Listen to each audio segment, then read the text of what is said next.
అందరికీ నమస్కారం అండి. నా పేరు రాధిక. మాఘమాసంలో 9వ రోజు మాఘ పురాణంలో 9వ అధ్యాయము తెలుసుకుందాము. ఇప్పటి వరకు ఇంకా ఎవరైనా నా ఛానల్ని సబ్స్క్రైబ్ చేసుకుని వాళ్ళు ఉంటే ప్లీజ్ సబ్స్క్రైబ్ మై ఛానల్. నా ఛానల్ని సబ్స్క్రైబ్ చేసుకుని పక్కనే ఉన్న గంట సింబల్ని ప్రెస్ చేయండి. 9వ అధ్యాయము.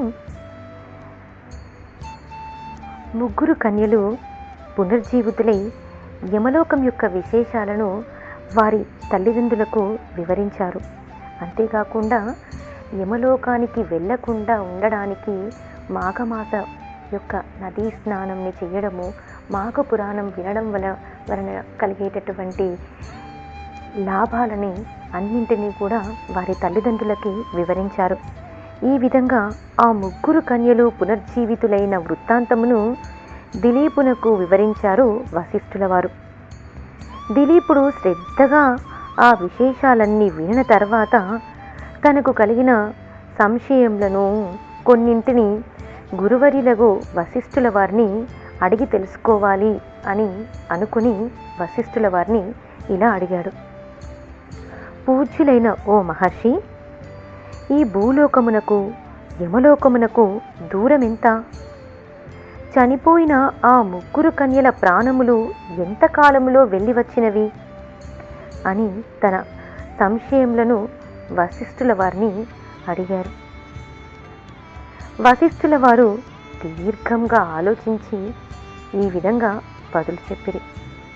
మహారాజా, అందరూ తెలుసుకోదగిన ప్రశ్నని అడిగితివి. శ్రద్ధగా వినుము. భక్తి మార్గమునకు మించినది మరొకటి లేదు. చనిపోయిన ముగ్గురు కన్యలు పుణ్యవతులు. వారొకసారి మాఘమాసములో స్నానమాచరించి ఉన్నందున వారికి కలిగిన పుణ్యఫలం వలననే మరలా బ్రతకగలిగినారు. దీనికొక ఉదాహరణ వివరింతును, ఆలకింపుము అని చెప్పనారంభించారు. ఒకప్పుడు పుష్కరుడు అని విప్రుడు, అంటే పుష్కరుడు అనే ఒక బ్రాహ్మణుడు ఈ కన్యల వలననే యమకింకరులచే యమలోకానికి పోయి తిరిగి భూలోకమునకు వచ్చెను. ఆ వృత్తాంతం కడు చిత్రమైనది, చెప్పేదను వినుము. పుష్కరుడు అను ఒక బ్రాహ్మణుడు మంచి జ్ఞానవంతుడు, సకల జీవుల యందు దయగలవాడు. పరోపకారము చేయుటయే తన ప్రధాన ధ్యేయంగా గలవాడు. అతడు ప్రతి మాఘమాసమందును నిష్ఠతో మాఘమాస స్నానము చేయుచు జపములు మొదలగు పుణ్య కార్యములు విడువకుండా చేయు దీక్షావంతుడు. సదా భగవంతుని నామ సంకీర్తనలు పాడుచు భజించుచు జీవితమును గడుపుచున్న పరమ భక్తుడు. ఒకనాడు యముడు పుష్కరుని ప్రాణములు తోడుకొని రండని తన భటులను ఆజ్ఞాపించినాడు. యమభటులు వెంటనే పోయి ఆ విప్రపుంగవుని, అంటే ఆ బ్రాహ్మణుని ప్రాణములు తీసి యముని వద్ద నిలబెట్టినారు. ఆ సమయంలో యముడు చిత్రగుప్తునితో దీర్ఘమైన ఆలోచన నిమగ్నుడై ఉండెను. భటులు తోడుకొని వచ్చిన పుష్కరుని వైపు చూడగా పుష్కరుడు బ్రహ్మ తేజస్సుతో ప్రకాశించుచుండెను. యమధర్మరాజునకు ఏదో భయము ఆవరించినట్లయినది. వెంటనే పుష్కరుని తన ప్రక్కనున్న ఆసనముపై కూర్చుండమని కోరెను. యముడు భటుల వంక కోపంగా చూచి, ఓరి భటులారా, పుష్కరుడను పేరు గలవాడు ఆ గ్రామమందే మరి ఒకడు గలడు. వానిని తీసుకురాకుండా ఈ ఉత్తముని ఏల తీసుకుని వచ్చితిరి అని గర్జించుసరికి గడగడా వణికిపోయిరి యమభటులు. యమధర్మరాజు పుష్కరుని వైపు చూచి నమస్కరించి జరిగిన పొరపాటుకు క్షమించమని కోరి భూలోకమునకు వెళ్ళుడు అని పుష్కరునికి చెప్పెను.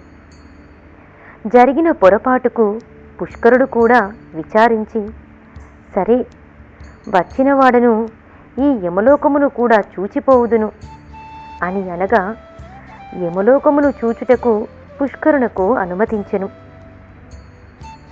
పుష్కరుడు ఒక్కొక్క దిశకు పోయి నరులు పడుచున్న నరక బాధలను చూడసాగెను. జీవులు వారు చేసుకున్న పనులను బట్టి అనేక విధముల శిక్షలను అనుభవించుచుండుట పుష్కరుడు కనులారా చూశాడు. అతనికి అమితమగు భయము కలిగినది. తన భయం పోవుటకు హరినామస్మరణ బిగ్గరగా చేయసాగెను. హరినామస్మరణ విన్న ఆ పాపజీవులు తమ తమ పాపములను పోగొట్టుకొనుచుండేది. వారి శిక్షలు ఆపుచేయడమైనది.